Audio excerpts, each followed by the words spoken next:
This video will explain why I decided to flip my classroom and do things a little different than the way everyone else does.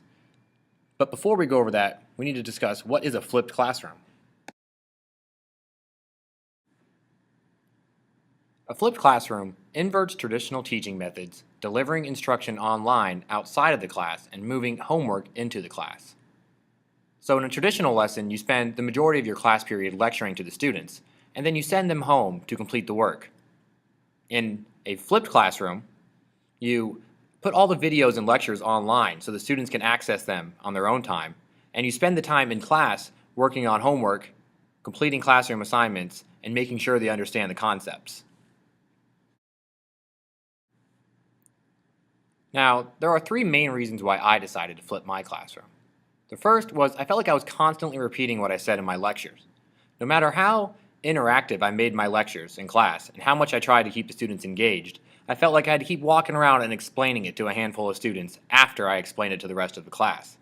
So by putting the videos online, on SchoolTube and on YouTube, and also playing the video in class, I'm able to just tell the students when they have a question, how about you go back and re-listen to the lecture to make sure they understand all of it, not just the one answer they're looking for. Another reason was that one student can get you off task and throw off the entire lecture. With video lessons, this is not able to happen. You're able to work with that one student while the rest of the class continues moving forward with the assignment. And I felt like the majority of my time was spent teaching to the middle of the class and then helping the lower students also achieve what the middle students were doing. I felt like I wasn't working with the upper level students. With this, if the students are ahead on the pacing guide, I'm able to give them extra credit assignments, reading further projects that come with the History Alive, and projects in the classroom that involve taking what we're learning in the class and making it into something visual to put up in the class for the other students to see. We're able to do this because they're doing the work at home. Well, those are the reasons why I decided to flip my classroom. Now let's discuss how I flipped my classroom.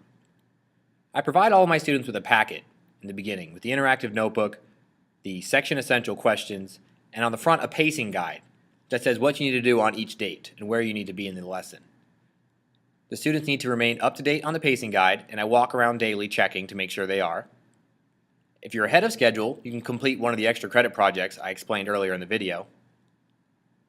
And all the lectures are available on YouTube, SchoolTube, and played in the class. So the Section 2 video will be played on the date on the pacing guide in the class multiple times for the students.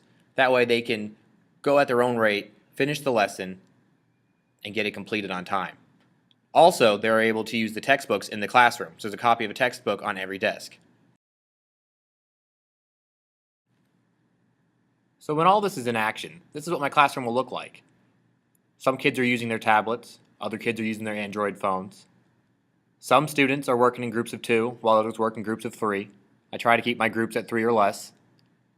And some students prefer just to work on their own off in the corner. But as long as they're getting the work done, that's what matters to me. In front of you, the green area represents what the United States was after they defeated the British.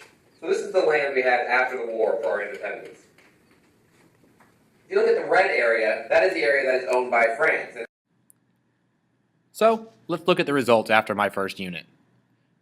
The first unit's results were, my test results were 92% for the team average. My lowest class period had an 85% and my highest had a 96. The rest fell in between. Notebook completion of 88%. That means 88% of my students turned in the entire notebook and everything needed for the last chapter. And 20% more students were involved in enhancement projects. So I usually have a handful of students in each class that were able to go further than what we were, that are now working on these projects when they're done. And the number one thing that I've noticed is my behavior. I've only had 2 lunch detentions in the last 4 weeks. For those of you that have had a lunch as administrators, you know that usually I'm showing up daily with a list of students for the team that have lunch detentions. You haven't been having that problem lately. Well, that was a quick video on why I decided to flip my classroom, and I wanted to present it to you in the way that the students are getting their lessons presented to them. I hope you enjoyed and you can take something from this.